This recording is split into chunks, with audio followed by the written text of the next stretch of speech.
ഞാനിപ്പോൾ പോകുന്നത് തിരൂരങ്ങാടി പരപ്പനങ്ങാടി റോഡിലൂടെയാണ്. സ്റ്റേറ്റ് ഹൈവേ 65ആണിത്. നിലവിൽ ഈ റോഡിൻ്റെ അവസ്ഥ കുറച്ച് ശോചനീയാവസ്ഥയാണെങ്കിലും ചരിത്രങ്ങൾ ഒരുപാട് കണ്ട റോഡാണിത്.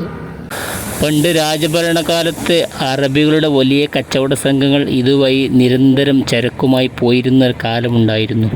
അന്ന് പരപ്പനങ്ങാടി തുറമുഖം വലിയ സജീവമായിരുന്നു. പരപ്പനങ്ങാടി തുറമുഖത്തേക്ക് തേങ്ങയും അടക്കയും കുരുമുളകുമെല്ലാം ഇതുവഴിയാണ് കൊണ്ടുപോയിരുന്നത്. അന്ന് കാളവണ്ടിയും കുതിരവണ്ടിയുമാണ് പ്രധാനമായും ചരക്ക് നീക്കത്തിന് ഉപയോഗിച്ചിരുന്നത്. ചില കച്ചവട സംഘങ്ങൾ തോളിൽ ചരക്കുമായി നടന്നാണ് പോയിരുന്നത്. അന്നൊക്കെ കല്ലുകളും വനങ്ങളും നിറഞ്ഞ മൺപാതയായിരുന്നു ഈ റോഡ്.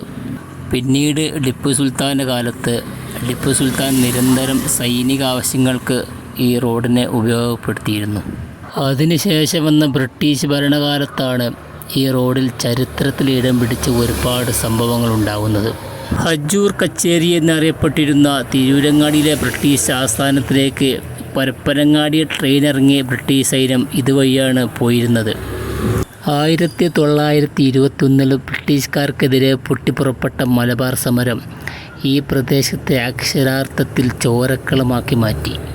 ഖിലാഫത്ത് പ്രസ്ഥാനത്തിൻ്റെ നേതാവായിരുന്ന ആലി മുസ്ലിയാരെ അറസ്റ്റ് ചെയ്യാനായി പരപ്പനങ്ങാടി റെയിൽവേ സ്റ്റേഷനിലെത്തിയ ബ്രിട്ടീഷ് സംഘത്തെ താനൂരിൽ നിന്ന് സംഘടിച്ചെത്തിയ മലബാർ സമര പോരാളികൾ അന്ന് പരപ്പനങ്ങാടിൽ വെച്ചാണ് നേരിട്ടത്.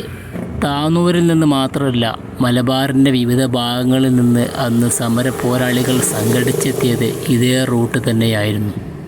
ആലി മുസ്ലിയാരുടെ അറസ്റ്റ് തടയാൻ വേണ്ടിയിട്ടായിരുന്നു അത്.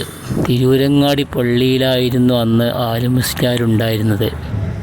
അവിടെ വച്ചാണ് ബ്രിട്ടീഷ് സൈന്യവും മലബാർ സമര പോരാളികളും തമ്മിൽ മറ്റൊരു ഏറ്റുമുട്ടലുണ്ടായത്.